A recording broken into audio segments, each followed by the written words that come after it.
Hello, you're welcome to this special Mother's Day episode of The Heart of the Matter. And we're talking today with Mrs. Orode Ryan-Okpu.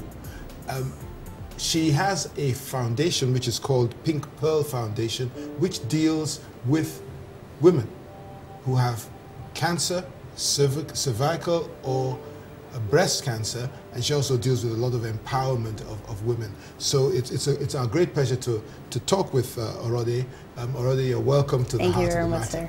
Thank you. Pink Pearl Foundation. Is there anything special about the name? Yes, it was weird because I got the name, I was in the library studying, because I started this when I was in my third year of university 7 years ago. And I thought about coming back to Nigeria to do community service. So I said, okay, breast cancer color, official color is pink, and pearl being a precious stone representing woman, a woman or womanhood. So I just put the two names together and came up with Pink Pearl. Pink Pearl. Yes. Now, what is Pink Pearl all about? Pink Pearl initially started off as an initiative to raise awareness for breast and cervical cancer amongst women in Nigeria and Africa at large. But in the course of 6.5 years, we've been able to do other things as well: child empowerment, orphanage campaigns, women empowerment, and so on. So it's really a community organization just to help every and anybody who needs it. What got you involved? I'm now talking to Orode. What made you want to help women, prevent them from getting, dying from cancer? Yeah. And what made you? I lost an aunt, a close family friend of ours, about 8 years plus ago, and it really got to me. You know, I asked a lot of questions. Why did she die? Why wasn't she saved? Because she was young, she wasn't married, she was just at the peak of her career. So there were a lot of unanswered questions, and I started to do research. You know, why did she die of cancer in Nigeria, whereas where I was in university, people survive it every day? And then I found out that, you know, the level of awareness for breast cancer in my country was low at that time. So I said I would pick this up in her memory and start to save lives, you know, women in Nigeria, to make sure that they don't go the same way she went out of ignorance, because she died in the space of 8 months after finding out. So we realized that it must have been there for some time. So that really was the motivation to start off this project. And along the line, it became closer to home. I also now found out that my grandma had cancer. We lost her 2 years ago. Her daughter, the firstborn in my mom's family, also died of breast cancer last year. My grandma's 2 sisters, so my grand aunties, also died of cancer at some point. My great grandma died of ovarian cancer a long time ago.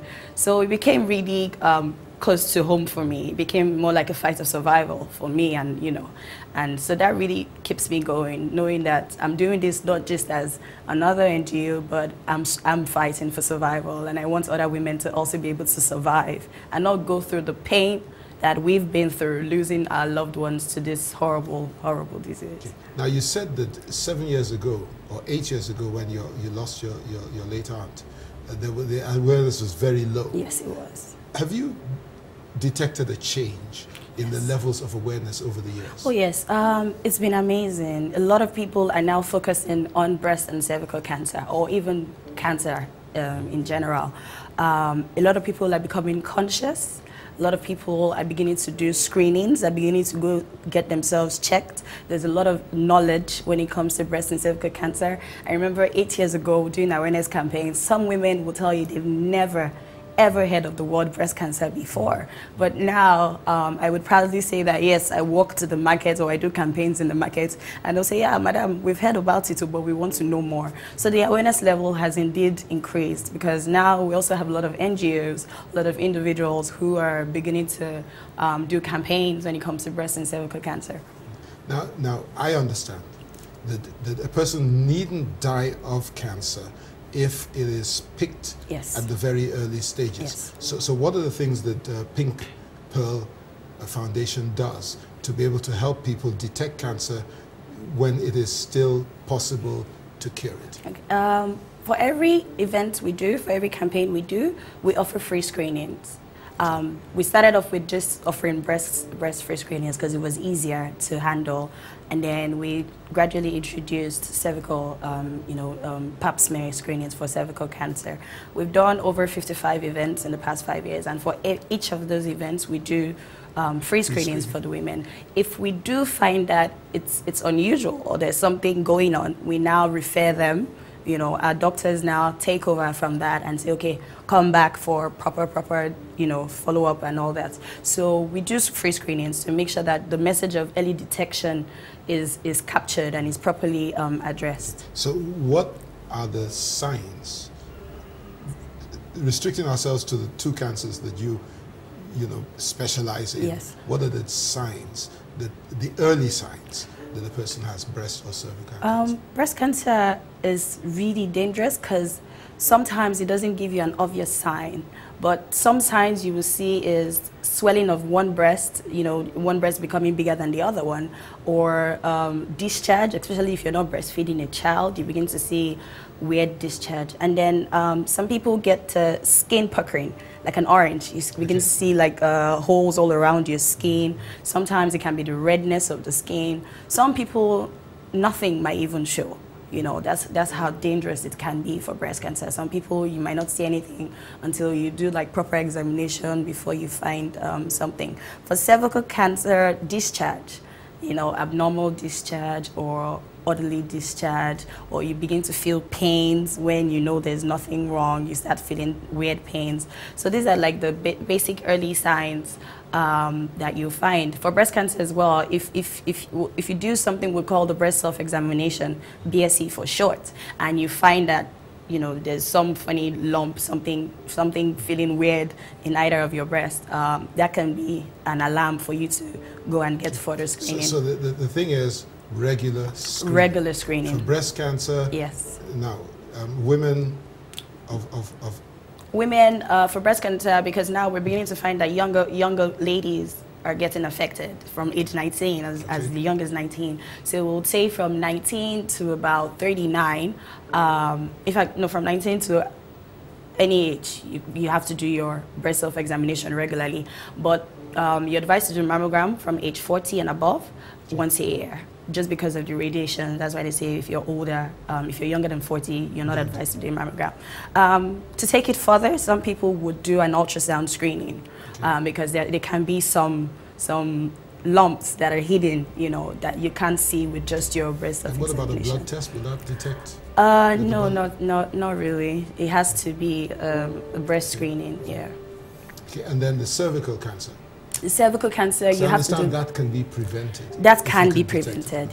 Cervical cancer, there's a vaccine for it, the HPV vaccine, human papilloma vaccine. And they begin to administer it to girls age 10, from age 10, because it actually only works if you're still in your virgin years. So the advice to administer it from girls age 10. It's 3 doses over the course of 6 months. So that will prevent you from cervical cancer. It still can be treated even if you do get cervical cancer. It can be treated and you can be free of it forever. Okay, now going back to Pink Pearl Foundation, you are doing a lot of free screening. Yes. Both for breast and cervical cancer. What if you detect somebody with cancer? Do you bear the costs of treatment, or does this now have to be up to them? Initially, when we started, we used to bear the cost. We would throw it out there and we would say, hey, we have this patient who needs to go through chemo and surgery afterwards and whatnot. And we would have individuals donate. But we thought about for how long are we going to do that? Yeah, you know, how long are we going to bear the cost? So we stopped doing that for a bit. Now what we do is, if we find an individual that really, really needs it, then we take upon that person, you know, and then we bear the cost.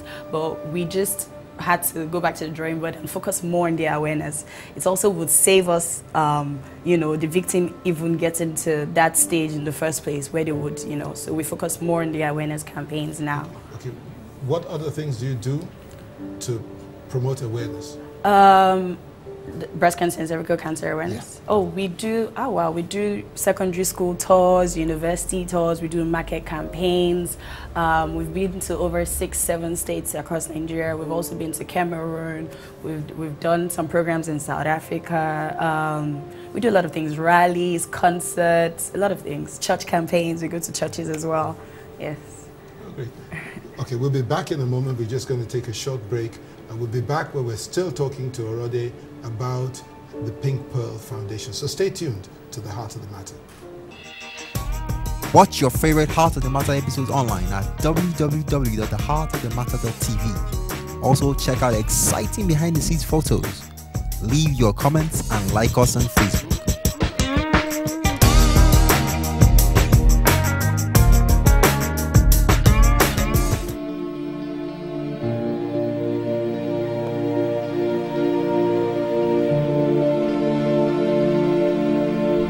Welcome back to the Heart of the Matter, where we're talking with Mrs. Orode Ryan-Okpu.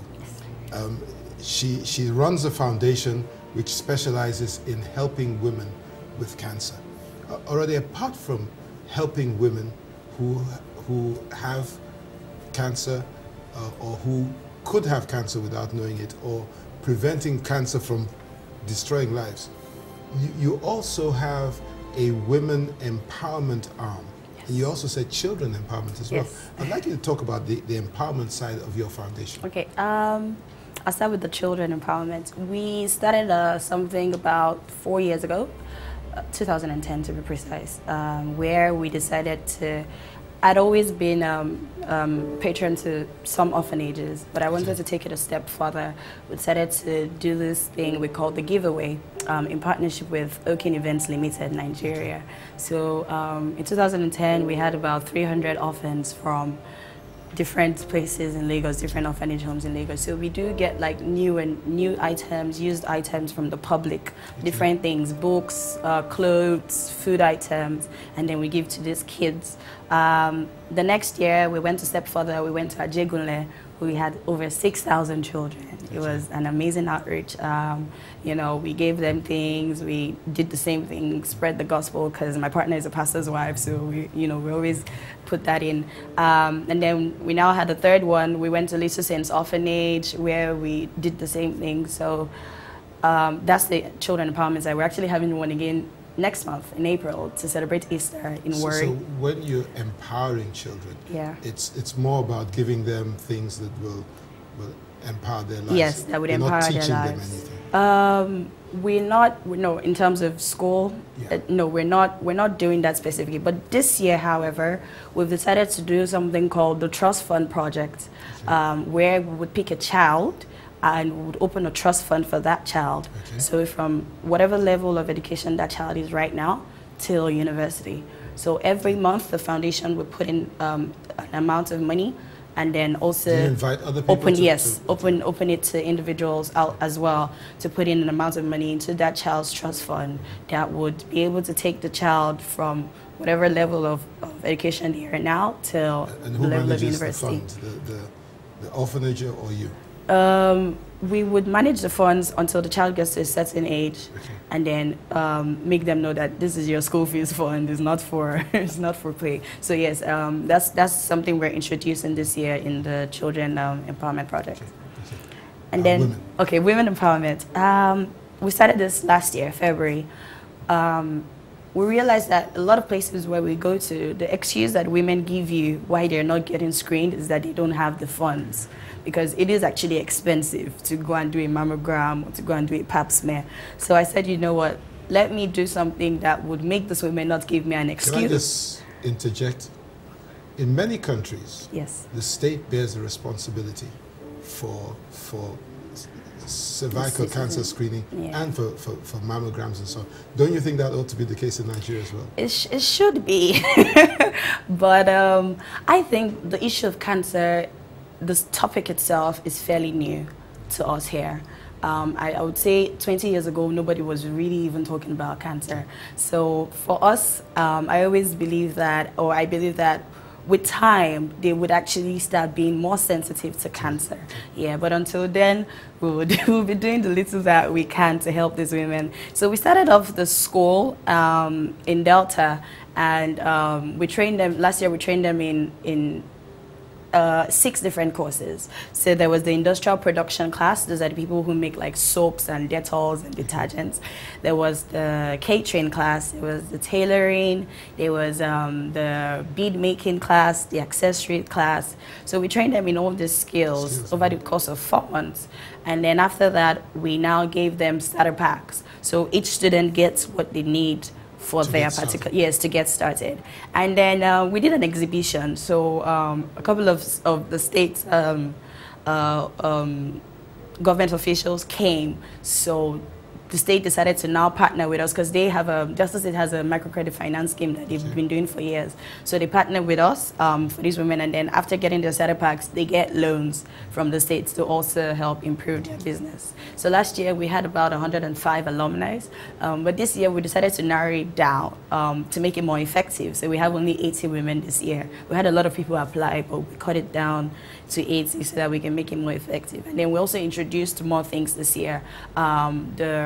The ICT learning class, IT learning class, so that they can at least know how to use computers for Excel, PowerPoints, and things like that. We also introduced the business administration class, business management class, and then we now also introduced literacy class, because we discovered that about five of them didn't even know how to speak English or read and write. So and all this is done at your expense, at the expense done of the at people the foundation and individuals. Some individuals help out. Okay, so over the last 2 years, you've been doing women empowerment. Yes. Have you followed up to see these women into? Oh yes, yes.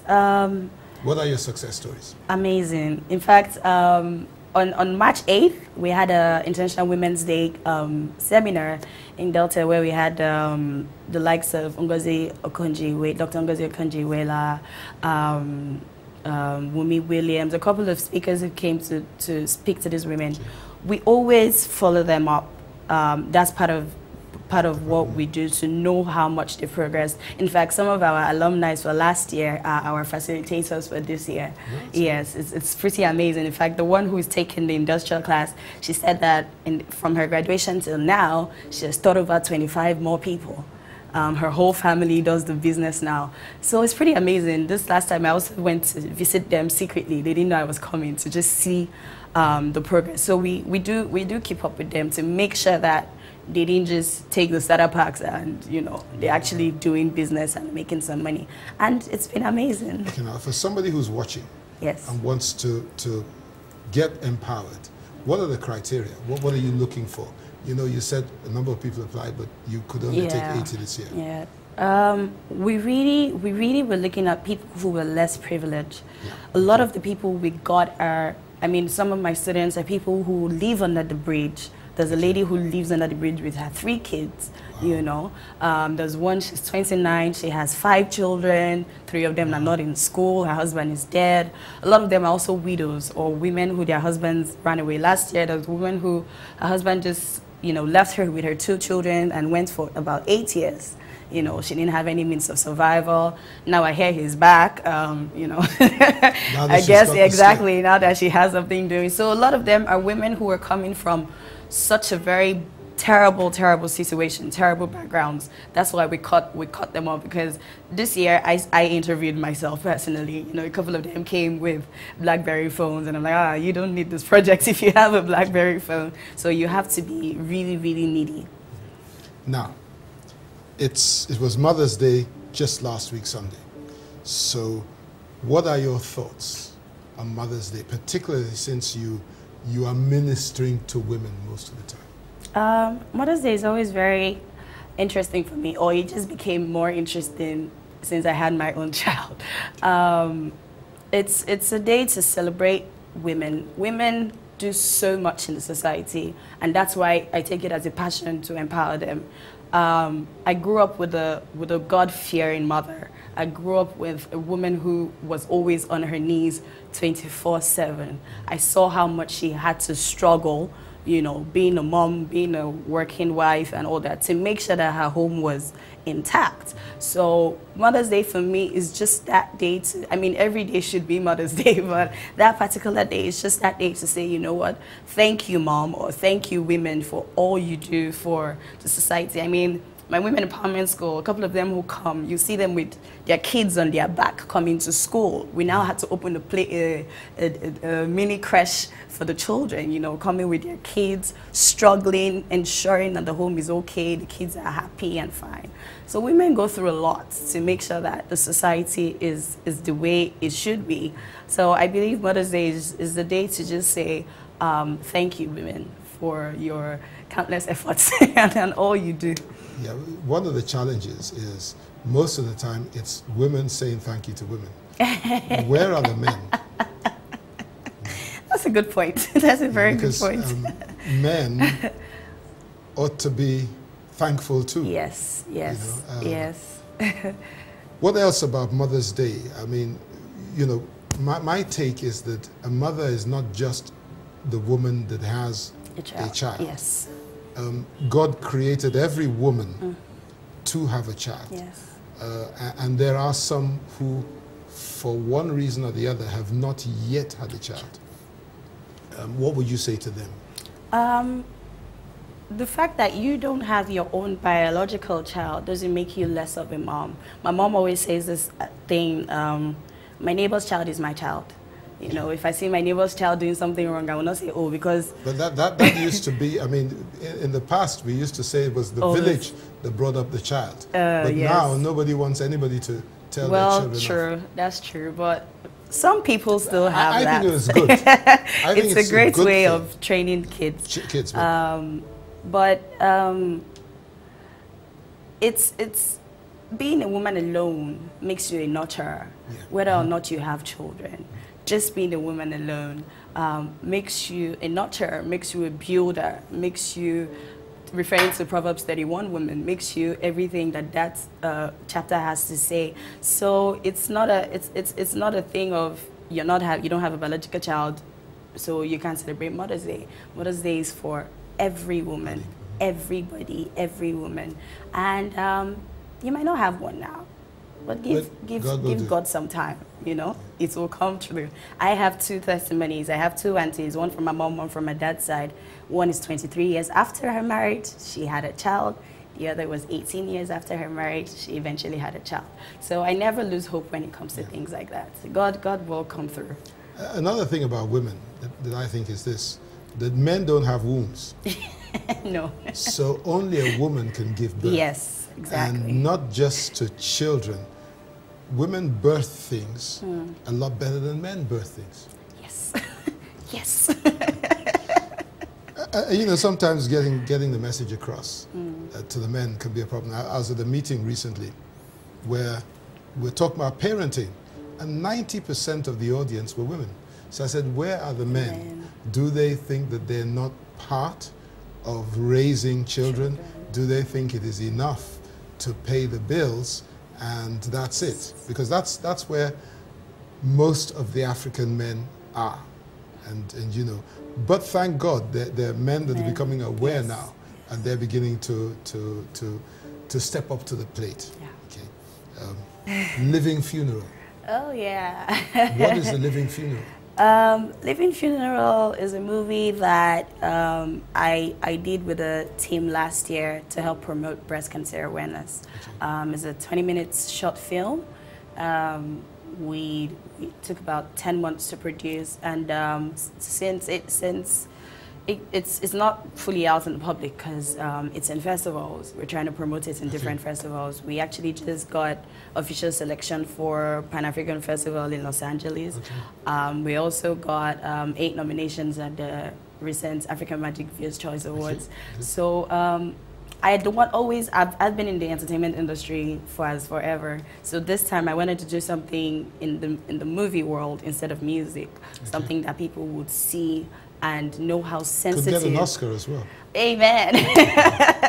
Something that people will see and know how, because the movie rallies around a young girl who is about to die of breast cancer, and how much pain her family has to go through watching their loved one just sleep away, you know. So that's what Living Funeral is all about, and it's been an amazing journey doing a film like that. It was stressful, but it was great. Well, it's been wonderful. Thank you very much. Talking with you, and you know, one last thing you'd like to tell the viewers to sort of just get them to get screened. See, the thing about cancer is there is actually hope for it if it's detected early. I've seen people who have survived it. I've seen people who we've lost. And the people we've lost, we lost them because they were either too stubborn to get treated or they didn't detect it early. So early detection is the only key to surviving breast cancer. There's no medical, there's no drugs, there's no treatment for it. It's just that early detection. Once you discover that, you know, something is abnormal, it might be cancerous, it might not be, but we just advise you to please go and get screened. Go to the nearest doctor and speak to a medical practitioner about what is going on in your body. And then for women, we always have to be sensitive about our bodies. Women are not sensitive about their bodies. You know, you have to take care of your body. You have to be sensitive about your body to know what's going on, you know, inside your body, physically or whatnot. So early detection is the only key to surviving breast cancer. I found 2 lumps in my breast last year, February. And for me, I told the doctor to leave me alone. I didn't want to talk to anybody. He said, oh, you need to come and have a lumpectomy. And I said, no, I wasn't going. So I understand the anxiety and the fear being on the other side of the fence. But the truth is, when I was done with my surgery, there was a sense of relief that I felt, you know, I felt lighter. I felt like, okay, fine. Now that's done with. That's over and done with, you know. And then I thank God everything went well. God came down, intervened, and everything was fine. But it might be scary. But the truth is, it will save your life. Would you rather die and leave your kids behind, no one to take care of them, and leave all the things that God wants you to do behind, or be in the hospital for 10 days, get healed, divine healing, pray, and do all that, and you're back on your feet? Great. Well, it's been wonderful talking to you. Thank you so much, sir.